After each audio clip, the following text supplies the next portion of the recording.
അടി ഓ ബോസിന്റെ എവിടാണ്? നീ പറയാനുണ്ടല്ലോ. ഈ ഫാമിലി ഗെറ്റ് ടുഗദർ എന്ന് പറഞ്ഞിട്ട് ഇവിടെ ആരും കാണില്ല. അതുകൊണ്ട് അവര് സർപ്രൈസ് തരാൻ വേണ്ടി അതിരിക്കായിരിക്കും. ഇവിടെ ഉണ്ട് കൊള്ളാന്ന്. ഞാനാണ് ഡിസൈൻ ചെയ്തത്. അവൻ പറയും എന്റെ പൊന്നളി ഇത്രയും എയർ സർക്കുലേഷൻ ഉള്ള വീട് ലോകത്തിലെടുത്തുമില്ല. എന്ത് കൂളിംഗ് എന്നറിയാമോ? AC വാങ്ങിച്ചിട്ട് വെറുതെ വെച്ചൊക്കെയാണ്. അങ്ങനെ ഞാൻ ഡിസൈൻ ചെയ്തത്. പക്ഷെ ഫുള്ള് ഗ്ലാസ് ഇട്ടേന്ന് ആണ്. അതെ. പിന്നെ ഇഷ്ടം പോലെ കാശുണ്ടായി ഗൾഫിൽ നിന്ന്. ഓട് കണക്കിനുണ്ട്. അളിയും കൂടെ പോകത്തെന്ത്? എങ്ങനെ വിടണ്ടേ? വേണ്ട എന്റെ സഹോദരിയും പിള്ളേരെയും അച്ചാച്ചാന്ന് പിടിച്ച് വെച്ചേക്കല്ലേ? അല്ലെങ്കിൽ അവരിവിടെ വരട്ടപ്പെട്ടതാ. ഇല്ല ഞാൻ ഒന്നുകൂടെ ചോദിക്കട്ടെ, ഈ ഗ്ലാസ് ഇടുമ്പോഴത്തേക്ക് വെയിൽ കംപ്ലീറ്റ് അകത്ത് കയറൂലേ? അകത്ത് വേറെ സംഭവമാണ്. അത് വേറെ മെറ്റീരിയലാണ്. പുറത്തൊരു ഗ്ലാസ് അകത്ത് വേറെ ലെയർ, 2 ലെയറാണ്. ഇടക്ക് വാക്കുമുണ്ട്. അങ്ങനെ ഞാൻ ഡിസൈൻ ചെയ്തത്. ഗ്ലാസിനിടയ്ക്ക് വാർപ്പല്ല, വാക്കുവാ. നമസ്കാരം. നീടെ പോയത് ബോസാ? ഞാൻ കടവരെ പോയതാ. എന്തൊക്കെയുണ്ട് ശരി? സുഖമായിരിക്കുന്നു. റിയൽ എസ്റ്റേറ്റ് ആണ്. എൻ്റെ ദൈവമേ, എറണാകുളത്ത് അവൻ കൈവയ്ക്കാത്ത പ്രോപ്പർട്ടി ഇല്ല. നമ്മളെ മെട്രോ റെയിൽവേ സ്റ്റേഷൻ ഇല്ലേ, ഇവ റെഡി ആയി കൊടുത്തിട്ടുണ്ട് ആ സ്ഥലം. ചുമ്മാ പറയല്ലോ. ഓൻ കൂടെ ഒരു 6-7 ഏക്കർ വാങ്ങിച്ചതാടേ. അതെ, വീട്ടിലുള്ള സ്ഥലം എഴുതി മേടിച്ചേട്ടാ ചേച്ചി. ആ ബാക്കിയുള്ള സ്ഥലമൊക്കെ ഒന്ന് എഴുതി കൊടുക്കുന്നത്. അല്ലെങ്കിൽ എന്നെ വിളിച്ചോണ്ടിരിക്കും എപ്പോഴും. പുള്ളിയുടെ മൊത്തം സ്ഥലം എനിക്ക് എഴുതാറ് 2 കൊടുക്കാം.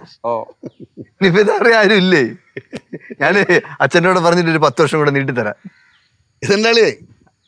ഈയിടെയാണല്ലേ ഗൾഫിലെ ജോലി കളഞ്ഞ് വീട്ടിലൊരു പെണ്ണിനെ വിളിച്ചോണ്ട് വന്ന് നിക്കണളിയെ അല്ലേ? എന്നാലും അണ്ണ അഭയം കൊടുത്തല്ലോ. അണ്ണന്റെ നല്ല മനസ്സാട്ടോ. അതെ, ഇങ്ങനെ ഒരു അളിയനെ കിട്ടാനേ പുണ്യം ചെയ്യണം കേട്ടോ. അഭയം കൊടുത്തെന്ന്? അത് നിനക്ക് അറിഞ്ഞൂടാത്തോണ്ടാണ്. എന്താ? അളിയില്ലെങ്കിൽ ഞാനില്ല, ഞാനില്ലെങ്കിൽ അളിയനില്ല, ഞാനും അളിയനും ഇല്ലാതെ ജയിച്ചില്ല. പിന്നെ അവന്മാരൊക്കെ എവിടെ പോയി? അതുണ്ട് അതുണ്ട്. നീ എന്താ ഞാൻ വന്ന സമയത്ത് ഒരു പമ്മി സംസാരിക്കണേ? ഒന്നുമില്ല, ബാലുണ്ണൻ അങ്ങനെ തോന്നുക. കോളേജിൽ വെച്ചെങ്ങനെയാണ് കേട്ടാ. സന്തോഷം വന്നാലും സങ്കടം വന്നാലും അവൻ പമ്മിയെ സംസാരിക്കും. അവന്മാർ ചില്ലറക്കാരല്ല കേട്ടാ.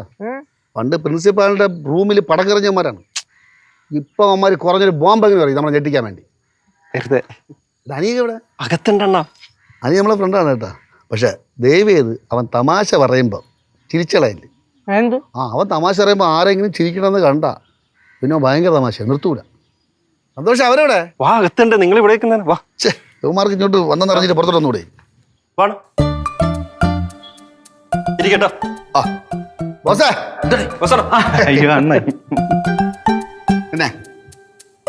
പിന്നെ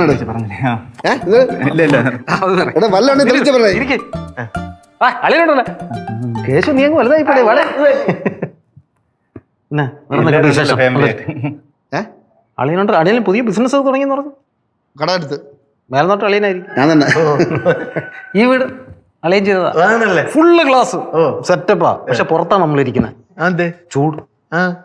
അകത്തിരുന്ന ചൂട്, പുറത്ത്. അപ്പഴേ എന്താണ് ഒരു പന്തം കണ്ട ബ്രേജ് നീ നിൽക്കുന്നത്? ഒന്നുമില്ല, എല്ലാരും കൂടി വന്നപ്പോ ഒരു സന്തോഷം കണ്ടു. ഒരു സെക്കൻഡ് നിങ്ങൾ പോരാണേ.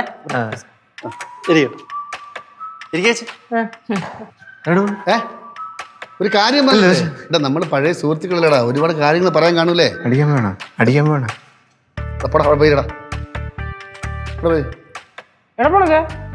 പറഞ്ഞടേ ഒരു കാര്യം പറയാൻ വേണ്ടി. നിങ്ങൾ അവിടെ ഇരിക്കേ. എന്തോ ഒരു പന്തികേട് പോലെ അല്ലേ?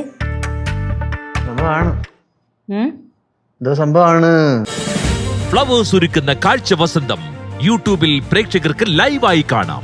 ഫ്ലവേഴ്സ് കോമഡിയിൽ ജോയിൻ ചെയ്യൂ, ആസ്വദിക്കൂ.